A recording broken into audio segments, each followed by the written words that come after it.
Hi there, this is Andrea Mowry of Drea Renee Knits, and in today's little video tutorial I want to show you how I like to do combination knitting continental style, holding the working yarn in my left hand while working ribbing.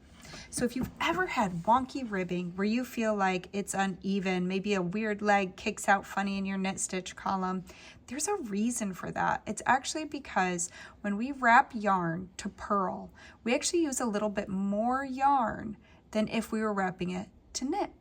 So what we want to try and do is balance that out and use a more similar amount of yarn for each of our stitches, even though we're bouncing back between knits and purls.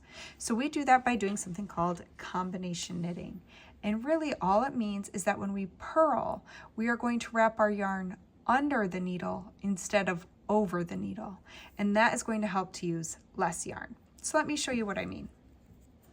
I am going to, again, this video is for continental style knitting.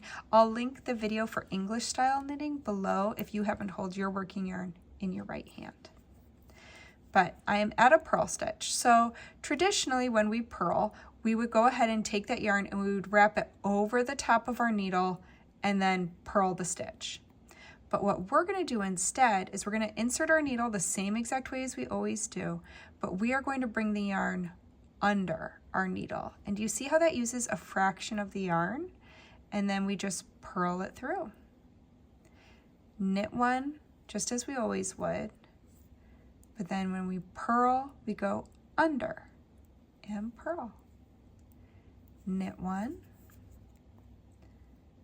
purl by wrapping the yarn under.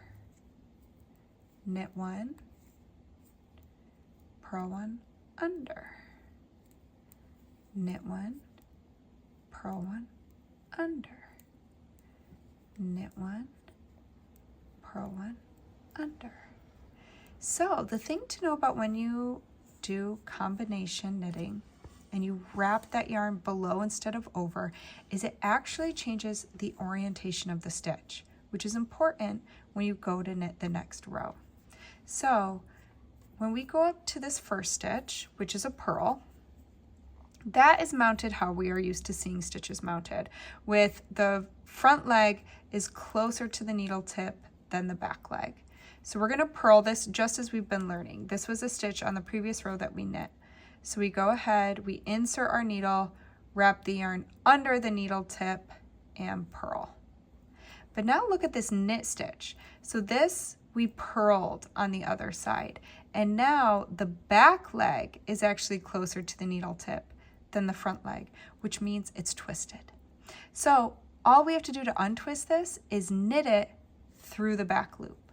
So typically when we knit a stitch, we go through the front leg, but because this is closer to the needle tip, we need to untwist it. So we insert as if to knit through the back loop, and then we just knit it.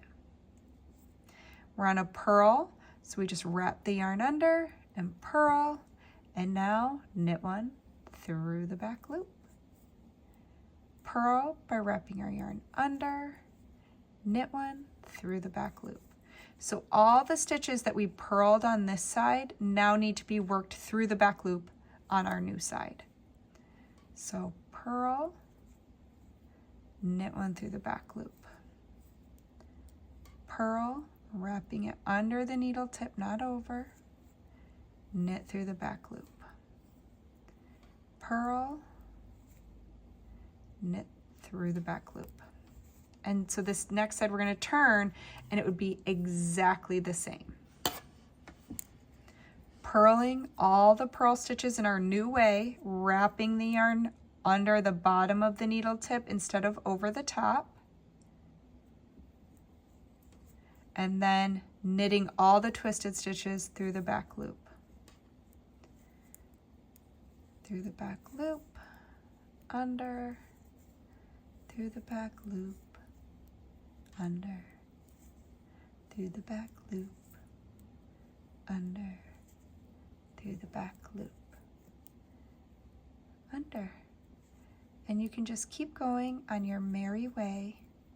So when you're working in the round, it's a little different because what's going to stay twisted when you're working in the round, because you're not working back and forth, You will only ever be doing something special to your purl stitches. So these purls, after I work them using our special method of wrapping the yarn underneath instead of over the top, these will be twisted. So next time I go to work them, I'll have to purl them through the back loop because I'm never flipping that fabric to the wrong side. I'm only ever working on the front of my fabric because it's in the round. So there's a video tutorial for that. You can find it linked below. And otherwise, I hope that this gets you well on your way to some tidier ribbed fabric. Happy knitting.